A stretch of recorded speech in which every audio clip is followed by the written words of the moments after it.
Halo, sahabat pendengar Gantari dimanapun Anda berada.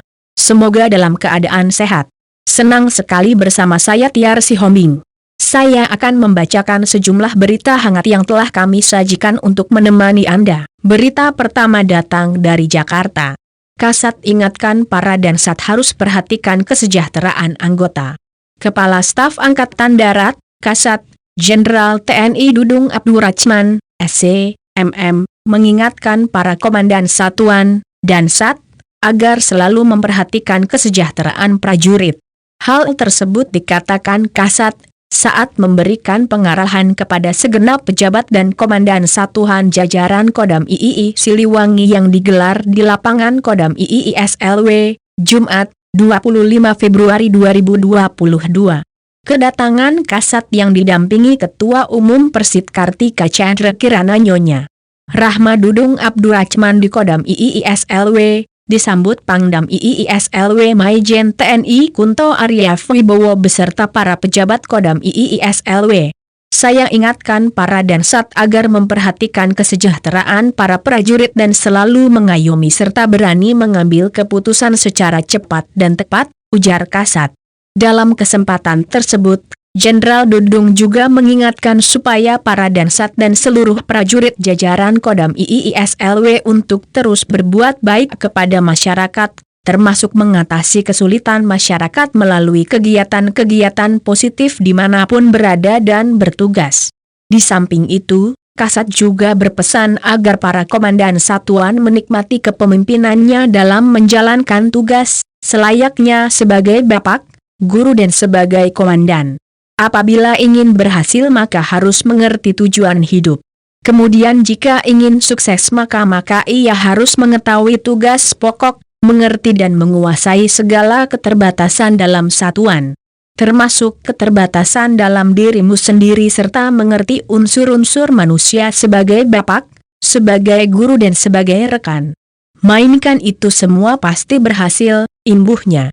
Usai memberikan pengarahan, Kasat berkesempatan melepas sejumlah kendaraan, roda 4 dan roda 2, yang membawa bantuan sembako untuk diberikan kepada masyarakat yang berhak menerimanya. Dilanjutkan mengecek hasil karya inovasi prajurit Siliwangi berupa alat penjernih air dan cairan AMR, aku mohon restu.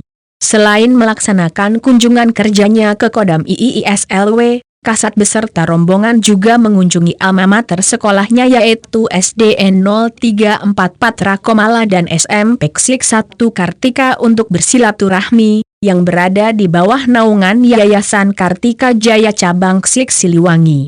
Dispenat. Berita selanjutnya masih dari Jakarta. Momen Jenderal Dudung saat kunjungi alma maternya di Bandung.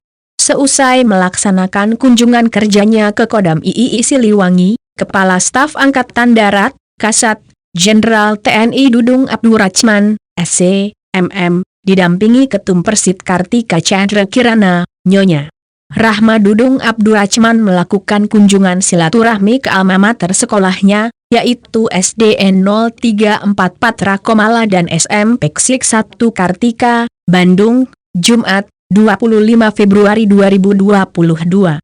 Selama berada di sekolah tersebut, Jenderal Dudung kembali menceritakan dan membagi kenangan masa kecilnya kepada para guru dan teman-teman seangkatannya yang hadir di sekolah naungan Yayasan Kartika Jaya Cabang Ksik Siliwangi itu. Salah satunya, Kasat bercerita tentang wali kelasnya yang bernama Ibu Sinta. Sosok perempuan tersebut, ungkap Kasat, selalu diingatnya karena pernah datang ke rumahnya saat acara khitanan. Ibu Sinta ngasih hadiah tas, saya bawa untuk sekolah, tutur Kasat. Selain itu Jenderal Dudung juga mengingat teman-temannya semasa duduk di sekolah itu. Diceritakan Jenderal Bintang 4 itu bahwa teman-teman semasa sekolahnya itu tidak mungkin ia lupakan. Bahkan setiap kali ke Bandung Jenderal Dudung selalu menyempatkan diri untuk bertemu teman-teman masa kecilnya. Dalam kesempatan itu, Kasat juga menanyakan apa yang bisa ia bantu untuk alma maternya. Dari usulan para guru, Jenderal Dudung akan membantu membangun mushola dan memberikan bantuan peralatan olahraga. Sontak bantuan kasat itu disambut gembira oleh guru-guru termasuk teman-temannya yang hadir. Kelak nama mushola itu akan dinamakan Mushola Abdurrahman. Dispenat. Berita selanjutnya datang dari Sumatera Utara. Banyak stok minyak goreng di Sumut 33 juta liter. Menteri Perdagangan, Mendak, yakni Muhammad Lutfi mengatakan bahwa Sumatera Utara punya stok minyak goreng yang berlimpah. Berdasarkan catatannya selama periode 14-24 Februari tersedia 33 juta liter minyak goreng. Penyaluran minyak goreng ke daerah, kata dia, juga sudah diatur termasuk kuota masing-masing kabupaten kota. Ada 33 juta liter minyak goreng selama 14-24 Februari 2022 di Sumut. Pembagiannya sudah jelas di mana-mana saja dan ini menunjukkan bahwa tidak ada alasan minyak goreng jarang di Sumatera Utara, kata Lutfi usai rapat koordinasi di Aula Tengku Rizal Nurdin, Jalan Sudirman Medan, pada Sabtu, 26/2. Lutfi meminta agar Gubernur Sumatera Utara Edi Rahmayadi dan seluruh kepala daerah bekerja sama ikut mengawasi perihal pendistribusian. Kita ingin mengedepankan mekanisme pasar yang baik dan mudah-mudahan pada kesempatan pertama keadaan menjadi normal di Sumatera Utara Pak Gubernur, dan saya jamin tangki-tangki di Sumatera Utara ini penuh semuanya. Mungkin dalam kesempatan pertama habis libur Senin ini Pak Gubernur, ujarnya. Gubernur Sumatera Utara, Edi Rahmayadi dalam kesempatan itu menambahkan bahwa rapat koordinasi yang dihadiri Mendak Lutfi membahas perihal pengawasan pendistribusian. Tadi kita sudah koordinasi ketat. Kita mencari di mana celah-celah yang harus kita lakukan. Sebenarnya barang ini ada, tetapi nanti kita cari. Habis ini saya akan rapat teknis kepada kepala-kepala dinas kabupaten kota dan pelaku-pelaku pasar, ucapnya. Dia yakin pekan depan distribusi dan ketersediaan minyak goreng mulai kembali normal. Nanti kita akan koordinasi, yakinkan di hari Senin seperti petunjuk beliau dan rakyat akan kembali normal seperti biasanya, ungkapnya. Berita selanjutnya tetap datang dari Sumatera Utara. Mendak sebut kelangkaan minyak goreng di Sumut karena distribusi. Menteri Perdagangan, Mendak, Muhammad Lutfi menyebut bahwa ketersediaan minyak goreng di Sumatera Utara surplus. Dengan begitu seharusnya tidak terjadi kelangkaan di pasar. Adapun kendala yang terjadi adalah persoalan distribusi. Jadi kita bisa melihat di sini bahwa sebenarnya minyak ini masih jarang, meskipun ada tren bahwa minyak ini sudah mulai penuh dalam 2-3 hari kemarin yang semestinya dari minggu lalu. Jadi Pak Gubernur ini mungkin ada permasalahan di distribusi, ujar Lutfi didampingi Gubernur Sumatera Utara, Edi Rahmayadi di Pusat Pasar, Medan, Sabtu, 26/2. Usai melakukan kunjungan ke Pusat Pasar Medan, Lutfi akan menggelar rapat koordinasi dengan seluruh kepala dinas perdagangan se-Sumatera Utara. Jadi saya habis ini akan ke kantor gubernur akan berbicara dengan seluruh kadis perdagangan perindustrian untuk memastikan minyak ada, katanya. Berdasarkan hitungannya, menurut Lutfi cadangan minyak di Sumatera Utara sudah surplus sejak 15 hari lalu. Namun, masyarakat masih kesulitan mendapatkan minyak goreng. Artinya barang banyak sekali dan lebih banyak dari seluruh wilayah Indonesia. Tapi belum turun ke bawah, ujarnya. Saya minta tolong Pak Gubernur untuk memastikan distribusi ini baik, distribusi ini jelas, agar harganya sesuai dengan ketentuan pemerintah, karena barangnya banyak dan kalau sampai ada yang macam-macam Pak Gubernur saya minta tolong untuk segera ditindak secara tegas menurut hukum, sambung Lutfi. Berita selanjutnya datang dari Batam. Pemerintah percepat pembangunan Pelabuhan Batam, tingkatkan layanan logistik. Sekretaris Kementerian Koordinator Bidang Perekonomian Suswijono Mugiarso mengadakan rapat bersama BP Batam dan stakeholder terkait lainnya di Batam, Jumat, 25 Februari 2022.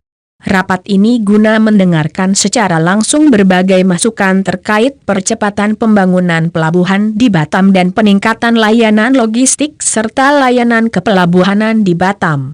Peran pelabuhan tersebut memang sangat penting dalam perekonomian nasional.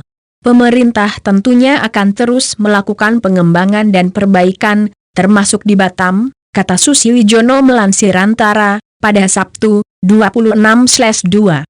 Pemerintah akan mendorong percepatan penyelesaian pembangunan pelabuhan di Batam, serta akan dilakukan koordinasi dan sinkronisasi antara pemerintah pusat dan daerah agar pelabuhan di Batam dapat segera rampung dan beroperasi dengan optimal. Pemerintah juga berkomitmen akan terus berupaya untuk mengembangkan pelabuhan di Batam beserta peningkatan pelayanan kepelabuhanan termasuk penyesuaian tarif, agar produk-produk Indonesia yang dikirim ke luar negeri melalui Batam akan tetap kompetitif dan memiliki pasar internasional. Selain itu, pengembangan iklim investasi juga sangat diperlukan agar investor tertarik menanamkan investasinya di Batam. Baiklah, sahabat pendengar Gantari. Sampai di sini dulu saya menemani Anda. Terima kasih buat kamu yang sudah mendengarkan berita terupdate dari Gantari. Saya Tiar Sihombing, pamit undur diri. Sampai jumpa. Lindungi keluarga Anda dengan Milos Tea Oil. Milos Tea Oil merupakan healing oil, mengandung khasiat terbanyak, baik untuk penyakit luar maupun dalam. Perkenalkan, nama saya Martin, berasal dari Medan. Dulu sejak tahun 2014, di wajah saya ada banyak belang, tampak seperti panu dan dokter kulit bilang alergi. Saya telah menggunakan bermacam-macam pelembab, obat kulit, tetap saja tidak ada perubahan. Tapi sejak pemakaian Milos Tea Oil, belang di wajah saya hilang. Terima kasih Milos Tea Oil. Jadikan Milos Tea Oil sebagai sahabat kesehatan Anda di rumah. Pesan sekarang di nomor 0822 7479 6869. Kami ulangi di nomor 0822 7479 6869. Baca aturan pakai, bila sakit berlanjut hubungi dokter.